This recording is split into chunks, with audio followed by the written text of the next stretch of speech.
Bonjour. Au sein de la littérature, plusieurs thématiques interpellent les auteurs.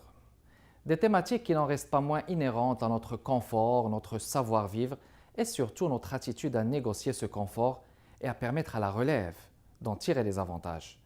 La thématique de la consommation demeure parmi ces thématiques affiliées aussi à la sauvegarde du bon équilibre de l'environnement. Nous avons le plaisir d'accueillir aujourd'hui Gisèle Kayata Eid, libano-canadienne, journaliste de profession, essayiste, animatrice d'ateliers d'écriture et chargée de cours en journalisme à l'Université de Saint-Joseph de Beyrouth. Elle est actuellement correspondante à Montréal pour le groupe Magazine et chroniqueuse à l'agenda culturel Beyrouth. Elle possède une longue carrière journalistique comme journaliste, chroniqueur, pigiste, rédactrice en chef. Elle a été chroniqueuse littéraire à la radio CJNT, l'ancienne ici. Elle a déjà publié à titre personnel un roman, Là où le temps commence et ne finit pas, en 2015, une histoire d'amour qui se déroule au Togo. Elle a publié aussi Accommodante Montréal aux éditions Humanitas en 2008.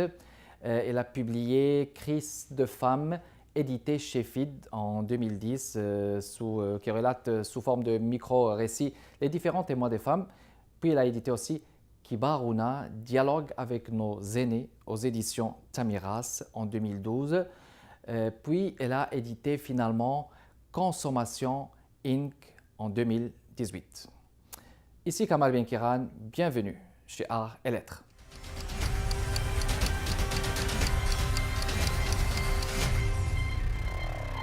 Gisèle, bonjour. Bonjour. Je suis ravi de t'accueillir chez Art et Lettres pour discuter de vos œuvres, d'autant plus que vous êtes auteur, journaliste, et vous avez écrit un dernier livre, Consommation Inc. en 2018. On va en parler dans les prochaines minutes. Votre premier, c'est Accommodante Montréal. Oui, c'est un livre que j'ai écrit sans le savoir. Sans savoir. Comme je suis journaliste, Oui. J'écrivais tout le temps. Bon. Alors ma fille m'a dit un jour, mais pourquoi tu n'écris pas un livre? Oui. Je lui ai dit, mais je ne suis pas auteur. Elle m'a dit, mais qu'est-ce que ça te prend? Alors j'ai ramassé toutes les idées qui me venaient sur la vision qu'on pouvait avoir en tant qu'immigrante Oui. de la ville. C'est ça, vous avez projeté votre vision Oui. de Montréal. Mais je l'ai fait d'une façon poétique. Des impressions. En partant de récits, d'histoires. Oui, c'est pas de la poésie.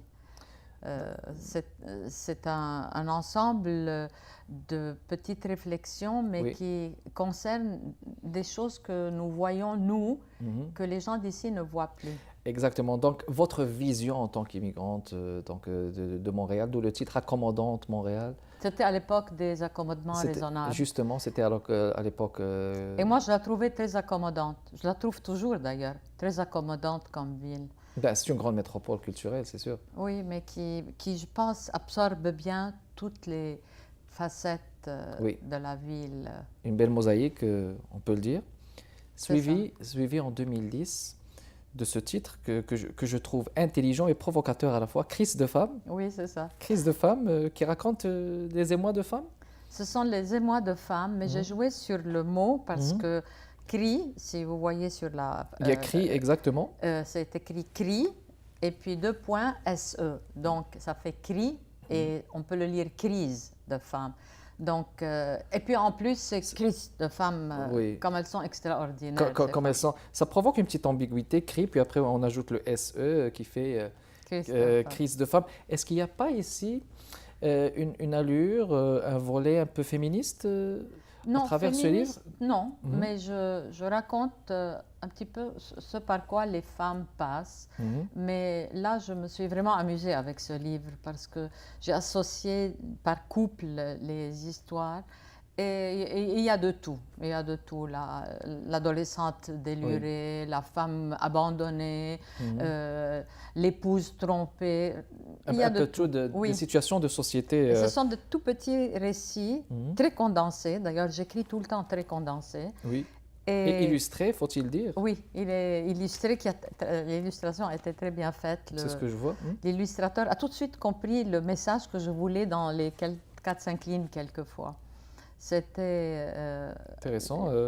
Une belle production. Le sourcil circonflexe, si vous voulez pétillant et reposé, toute façon, on ne se trompera pas lorsqu'on dira que le titre, c'est toujours une belle entrée vers une œuvre, Gisèle. Puis on est arrivé en 2012, Kibaruna, dois-je traduire à nos téléspectatrices et téléspectateurs. Kibaruna, c'est en arabe, traduction vers le français, nos aînés. Oui, nos aînés, nos grands, nos sages. Nos sages, tout à fait. En fait, c'est un livre que j'ai écrit en français, Kibaruna, dialogue avec nos aînés. Mais je n'ai pas trouvé en français un terme qui résume cet ensemble de qualificatifs que nous avons chez nos aînés. C'est un hommage? Non, ce n'est pas un hommage. Ce sont des entrevues que j'ai menées avec des personnes de 75 ans et plus. D'accord. La plupart des personnalités libanaises qui ont eu une expérience de vie très intéressante, qui ont eu leur place dans la société, ou bien monsieur et madame tout le monde. Oui. Et bon, qui ont 80-85 ans. J'ai eu 2 centenaires. OK, dans la Comment famille. on se trouve? Comment on se retrouve quand on a vécu sa vie et que bon... Et j'ai eu de très très beaux témoignages. C'est un livre vraiment d'espoir. Puis comme disait le proverbe africain, nos aînés, c'est toujours une bibliothèque. Hein. Oui, c'est une bibliothèque et une baraka en même temps. Une baraka en même temps, une baraka. Et dans ce livre, vraiment, on sent qu'il y avait toute une génération qui mettait en valeur les valeurs qu'on perd un petit peu, le courage, la témérité, la patience, la foi aussi. Ils avaient beaucoup des valeurs en voie de disparition même. Des valeurs, disons, qui sont mises un petit peu de côté. De côté, exactement. 2015, là où le temps commence et ne finit pas. Oui. Une histoire d'amour. C'est une histoire d'amour qui se déroule en Afrique, au Togo, que j'ai visité comme... par hasard, bon, j'étais allée avec une ONG en tant que journaliste.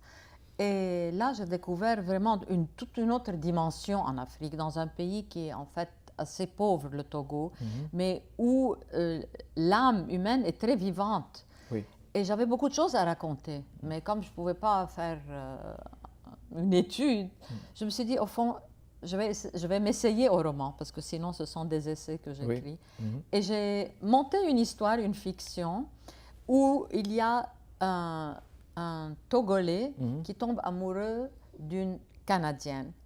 Et là, je fais passer, si vous voulez, les 2 mentalités qui se confrontent quelquefois, à travers des histoires, pas des histoires, mais une description de la réalité togolaise. Autour du problème religieux, des difficultés de la vie, etc. Tout ce qui n'est pas fiction est réel. C'est vraiment une image, et c'est ce que je voulais. Et il y a une touche interculturelle, là.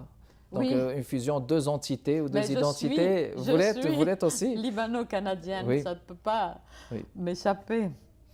C'est moi. Parfait. Donc là où le temps commence et ne finit pas, puis après, en 2018, Consommation Inc. chez les éditions Fides. Fides, oui. Merci, parce que ça m'arrive de dire toujours Fides, mais Fides exactement. On va en parler, si vous le permettez, Gisèle, dans les prochaines minutes, mesdames et messieurs. Restez avec nous.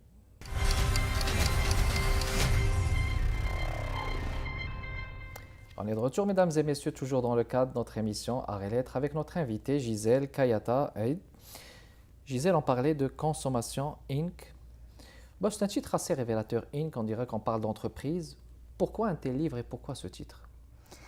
Ce livre est né si vous voulez, d'un besoin de recadrer un ensemble de chroniques que je tiens actuellement depuis bientôt 3 ans à l'agenda culturel.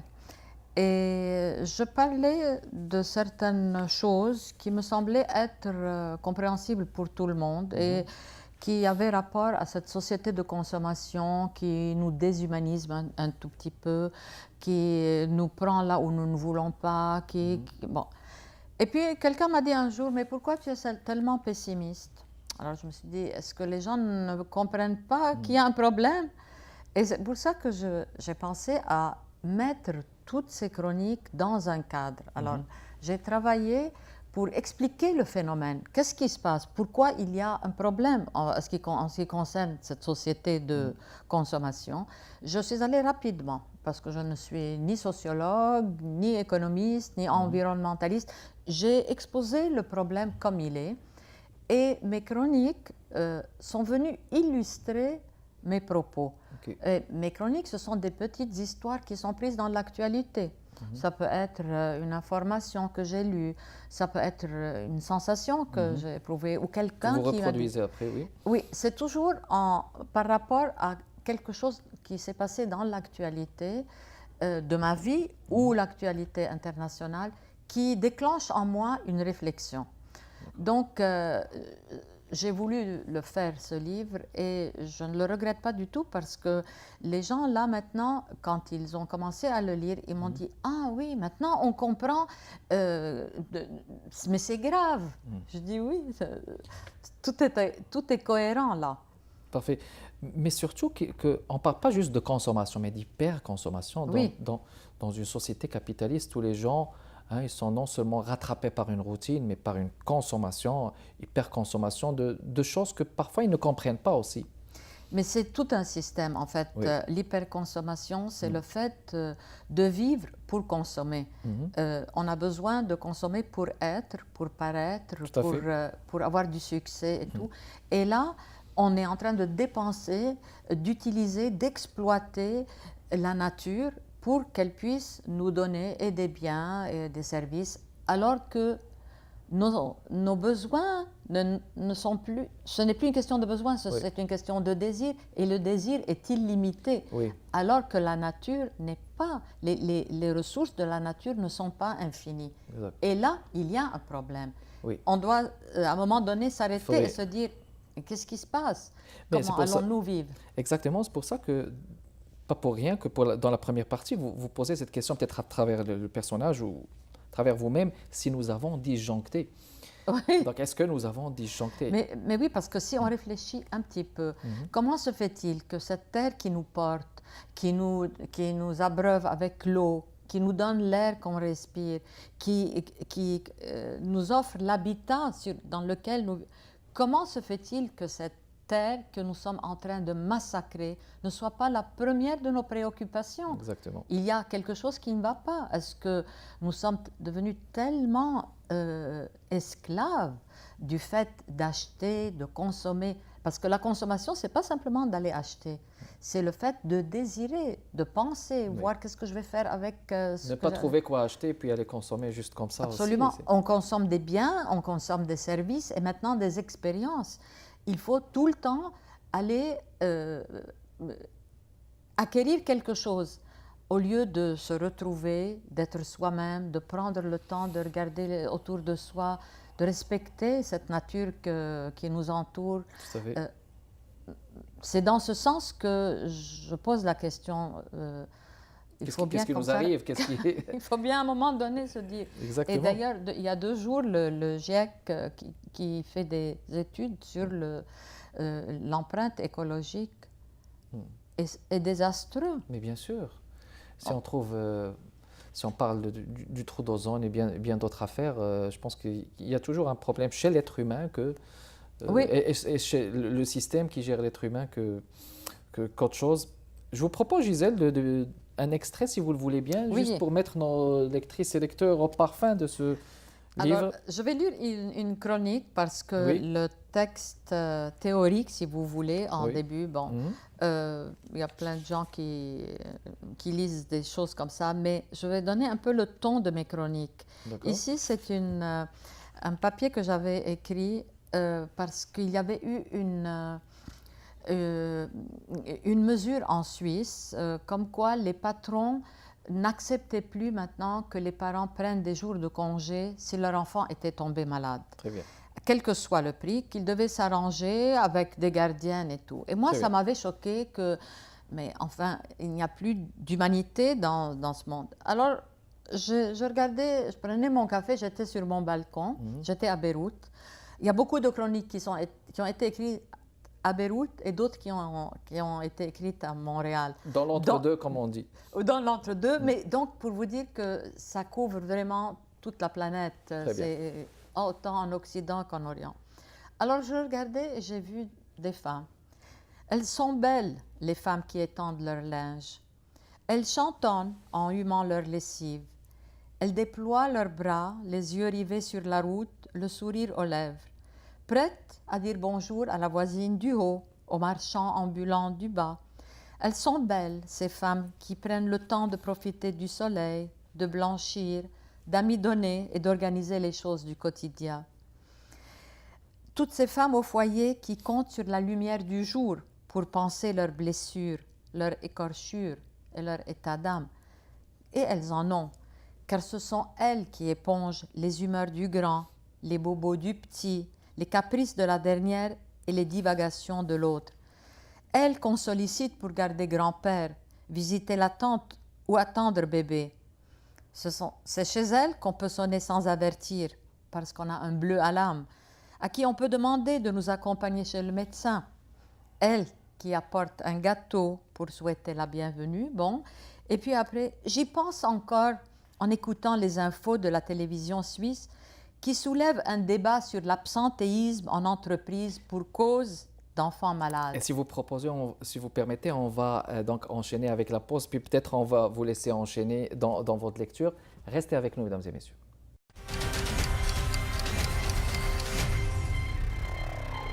Nous voilà de retour, mesdames et messieurs, toujours dans le cadre de notre émission Art et Lettres avec notre invitée Gisèle. Gisèle, je vous propose de continuer la lecture de l'extrait. Donc vous êtes arrivée, c'est à vous. Donc, je parlais des femmes qui ne travaillent pas. Non, elles ne travaillent pas. Elles rendent juste la vie plus belle. J'y pense encore en écoutant les infos de la télévision suisse qui soulèvent un débat sur l'absentéisme en entreprise pour cause d'enfants malades. Une nouvelle peut-être anodine qui reprend les discours intransigeants du directeur et du président de l'Union patronale suisse. Les parents doivent planifier et organiser la garde d'un enfant malade, mobiliser les grands-parents, les voisins ou prendre une babysitter à leur charge. Messieurs de la croissance économique, ne pourriez-vous pas rendre la vie juste un peu plus belle, juste quand un enfant est malade? Il y a dans cette décision, si vous voulez, toute l'intransigeance actuelle qui est régie par le besoin de la croissance, le besoin de l'efficacité. On s'en fout. Tu as un enfant qui est malade, ta mère est morte, on s'en fout. Tu dois être au travail pour que ce soit rentable. Exactement. Et ça, c'est parce que nous devons consommer pour que la machine continue et pour que nous puissions rester dans le même cercle qui n'en finit plus, mais qui détruit la terre, qui nous détruit. Il n'y a plus personne qui est content au travail. Exactement. Parce que justement, on a affaire avec des entités, avec des directeurs qui relèvent d'autres directeurs qui sont souvent dans une autre ville, dans un autre pays. Sans oublier le stress aussi. Et tout ça, ça fait beaucoup de pression, ça fait du stress.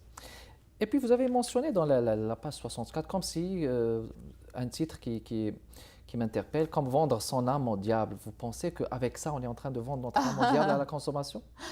Vendre son âme au diable, parce que ça m'avait choqué. J'avais su que le port du Pirée, le port de la Grèce, avait été vendu aux Chinois. Oui. Et moi, ça m'avait choqué. Je me suis dit, Tout comment port, oui. on peut vendre un port national comme ça? Et puis, il y a eu une deuxième nouvelle encore, que le château de Dracula, qui est en Transylvanie, actuellement en Roumanie, allait être vendu. En fait, c'était une fausse rumeur et je l'ai apprise dernièrement parce que j'ai fait un tour en Roumanie.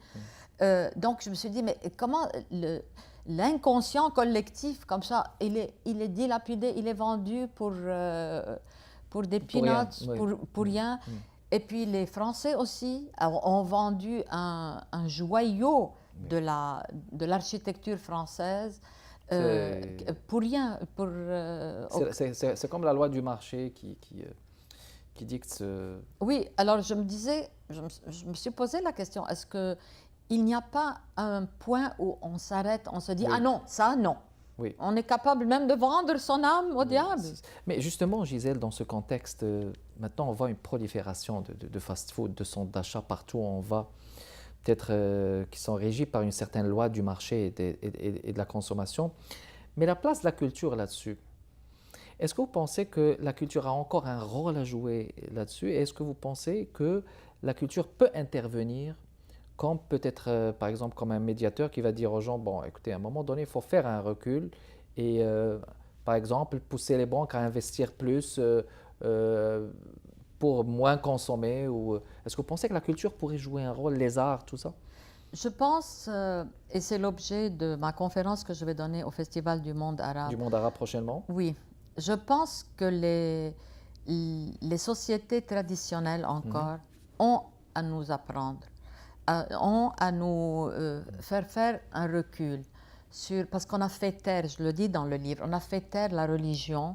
En voulant cadrer un petit peu la religion, on a jeté tous ses préceptes avec toutes les valeurs qu'elle prône. On ne fait plus cas des aînés parce qu'ils ne sont plus productifs. Oui. Alors on les laisse de côté, on ne les écoute pas. On fait taire les traditions parce que les traditions, elles font appel à certaines choses qui ne sont pas rentables. Ou comme archaïques, ou comme... oui. Qui ne sont pas rentables. Tout doit être régi par la rentabilité, d'où le titre Consommation Inc. Comme vous l'avez mentionné, c'est vraiment une entreprise. Et une entreprise ne s'embarrasse pas de choses qui n'ont pas d'effet direct sur la production ou sur le gain, le profit, c'est ça le compte.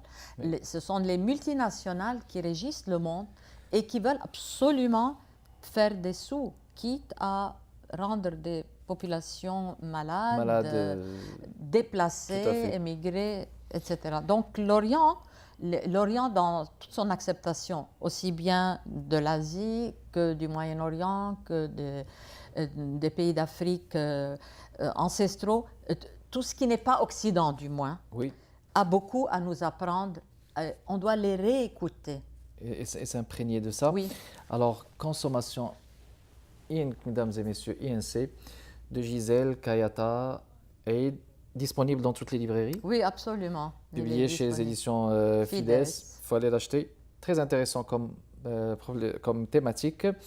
Les gens qui voudraient vous contacter, d'ailleurs, je me permets de citer, ça c'est votre blog. Oui. De l'agenda culturel, www.agendaculturel, comme ça s'écrit, .com/consommation inc. Consommation underscore le trait en bas Inc. Ça c'est donc. C'est un blog que j'anime hebdomadairement où je mets une chronique sur un des aspects.